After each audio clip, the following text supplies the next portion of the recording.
What is going on, guys? Jack here and welcome back to another episode of the Portsmouth Career Mode series. This is episode number 64 and we're going to start today's episode off, guys, by going into a game here against Chelsea in the Premier League.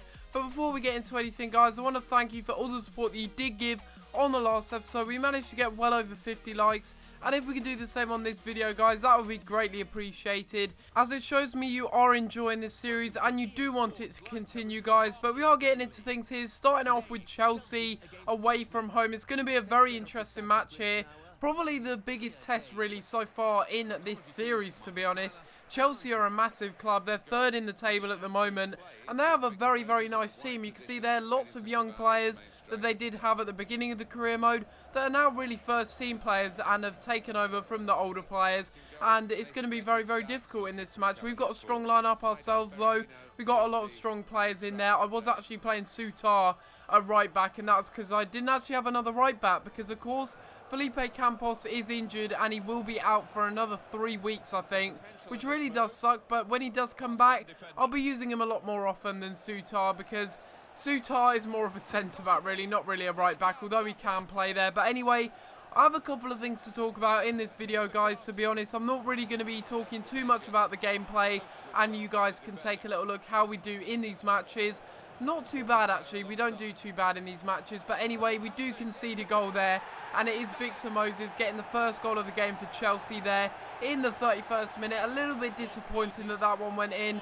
Pretty sloppy defending, to be honest, from John Sutar there at right back, but I couldn't do anything about that, and Victor Moses makes it 1-0.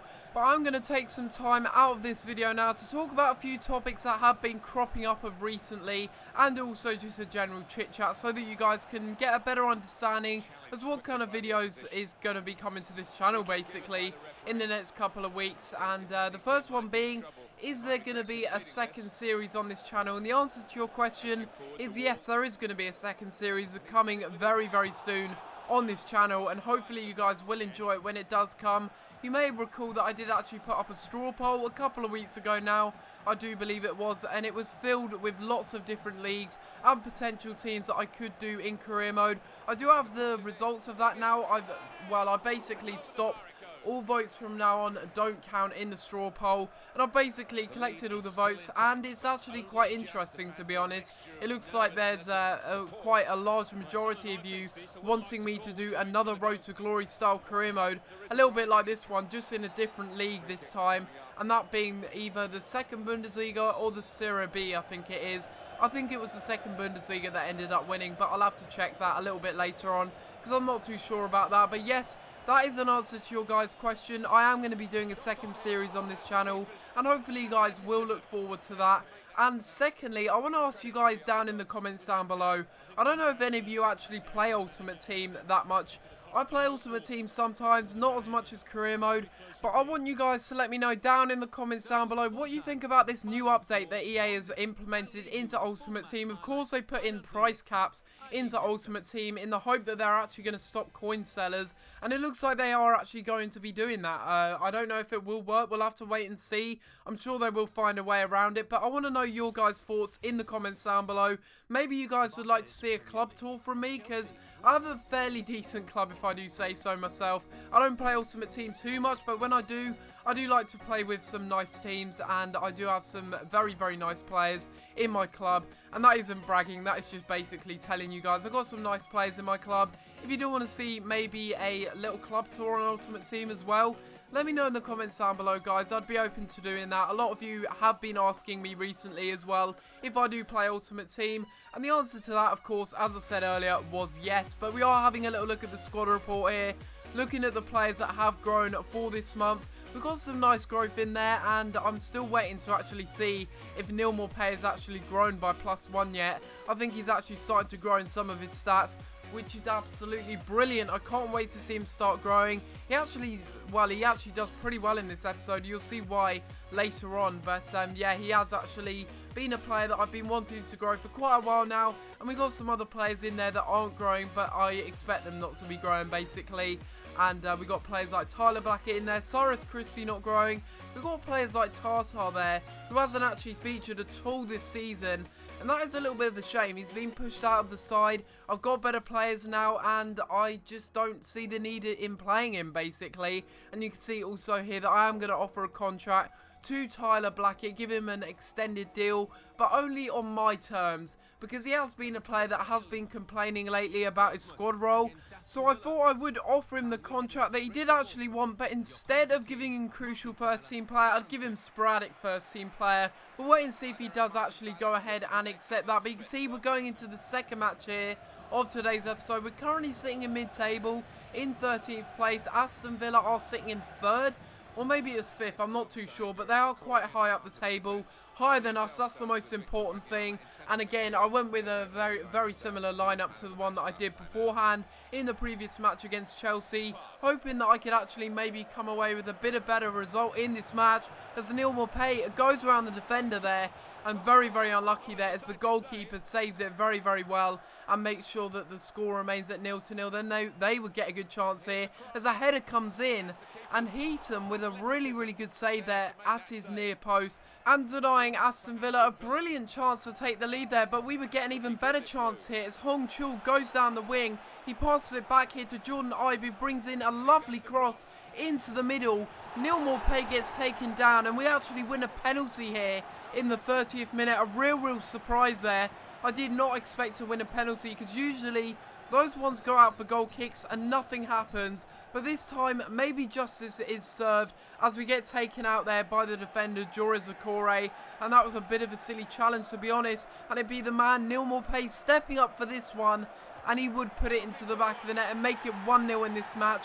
He has actually taken over from Berahino as the new lone striker up front actually in this formation and this team this season, and he has actually done pretty well in this match. Got his first goal there from a penalty, but I'm hoping that he will be able to score a few more goals this season, because he was so good in the first half in this match. Prosperi this time doing a lovely over the top through ball to Neil Maupay. He shoots at the near post, and I do not know how he managed to sneak that one in. He scores nonetheless though. He makes it 2-0, and there's Prosperi polishing his boot, and that was a brilliant assist, a brilliant chest down there. I'm saying brilliant a lot, but look at that. It's just absolutely fantastic. And hopefully this is the start of good things to come for Neil Maupay as our new striker. I've dropped Berahino to the bench. Thought it was a little bit of a risk, but in this match it seems to have paid off. We get another good chance here. Maupay is the one creating the chance this time, and Jed Wallace manages to sneak it in at the near post once again. This time I think the goalkeeper could have done a bit better. So could the defenders. That was pretty shoddy defending and goalkeeping. Mind you, a really terrible finish, but I'm going to take it. Jed Wallace puts it into the back of the net. He makes it 3-0, and it's 2 goals and an assist there for Neil Maupay. What a game he is having here against Aston Villa as we make it 3-0 there. Surely it's game over for Aston Villa. Well, not quite. What can I say about that header? I have no idea. That is the most ridiculous cross into the middle, and a bullet of a header by Ogbonlahor there to put it into the back of the net, reduce the deficit. Kind of a bit of a consolation for Aston Villa there, but what a cross it is into the middle, and somehow Ogbonlahor wins the header in the box, makes it 3-1 and gets them a consolation goal and takes away our clean sheet. I would have loved a clean sheet, because that would have probably been... No, I don't think it would have been our first one this season, but it certainly would have been a nice one to get, considering we actually dominated the game in my opinion. In possession, we created a lot more chances. I felt that we dominated the game, and it showed in the result. We got a 3-1 result, and I'm very happy with that as we go into the third and final game here against Swansea City, hoping to replicate the form that we did show there in the Aston Villa match, and also hoping that Neil Maupay and a few others can get on the score sheet in this game. I'm starting with the same team once again with a couple of changes, bringing in Dele Alli for Prosperi, and also Rolando Aarons is coming into the team there, so it'll be a good chance for a couple of players that haven't really played too much this season to get a good run out in the team. as Sigurdsson gets a good chance there in the 5th minute. That was a good header, but unfortunately it just went wide of the post, or over the bar I should say. But it's Neal Maupay, the man who's in form at the moment, cutting inside, and that is a lovely goal by Neal Maupay there. He nutmegs the defender after taking a fake shot there, and he rounds the goalkeeper there. Well, he doesn't round the goalkeeper. What am I talking about? He slots it past the goalkeeper is what I should say there. A really, really lucky goal, because that fake shot could have gone either way. It could have gone straight to the defender, but luckily it went through the defender's legs, and luck was on my side in this game as we get another good chance here. Neal Maupay played through once again, and at the near post he tucks it away. What a cheeky little finish there by Neal Maupay, and he's got 4 goals now in 2 matches. That is absolutely unbelievable.